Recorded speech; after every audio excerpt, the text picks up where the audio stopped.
Over a year ago, in the fall of 2006, we did a series of segments on the difference between Canadian pricing for cars and U.S. pricing of cars. And they all live at our website, drivingtelevision.com, and they've been the most viewed segments ever in our history.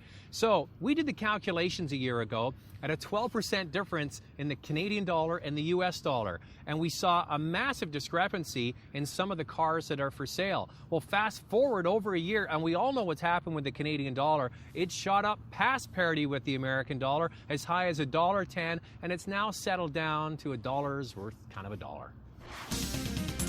Retail sales in Canada are dropping, and cross-border traffic is at a 5-year high. Canadians are buying clothes and books, and the biggest ticket item, cars. The Registrar of Imported Vehicles says that they're on track to have a record number of cars come into Canada from the United States, over 160,000 of them, and half of them will be current model vehicles. When the Canadian dollar was at 95 or 96 cents, nobody could do the math. But now that we're at parity, well, we're all geniuses. And the wave of Canadian consumers either holding off on purchases or going south to get a deal is really hitting Canadian retailers hard. You know who I feel sorry for in this whole equation? The car dealers. It's really affecting their livelihood. They're forced to buy the vehicles from the manufacturers at a set price. There's nothing they can do about it. It really is up to the manufacturers to reduce the pricing. And they have started. You know who was the very first manufacturer to drop their prices? Porsche. They did it by 10%. Now, all the manufacturers have either reduced prices, put on incentives, or given strong factory financing to try and attract Canadians into dealerships. But is it enough?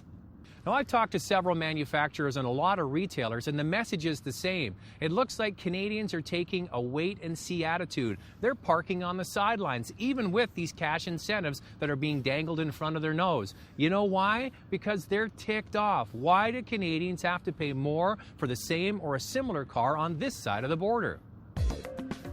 It seems that they're reducing their prices a little, but not to parity, hoping that it will make buyers rethink a cross-border shopping spree. The car makers also point out that Canadian cars are different than U.S. cars, and models have different trim levels.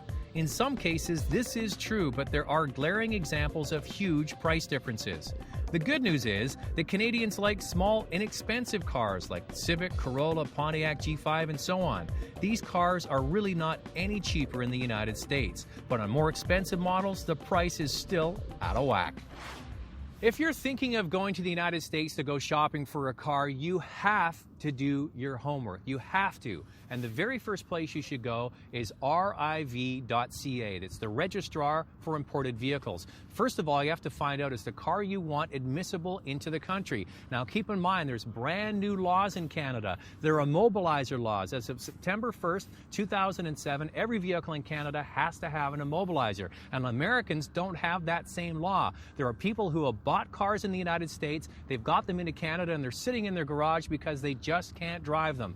Do your homework. I did a whole radio show on this. All you have to do is go to my website, motormouth.ca, and click on the radio tab, and you can listen to the whole show. It's very informative. So if you don't want to go to the States and buy a car, what should you do? Well, you know what I think is happening? Canadians are finally standing up and saying, we're not going to take it anymore, and manufacturers are listening. I firmly believe, in my opinion, that these incentives are going to continue, and they might get even better for those vehicles that have the biggest price spread between Canada and the United States. This is the way you've got to look at it. We're all getting a raise. Our standard of living is going up in Canada, and it's about time.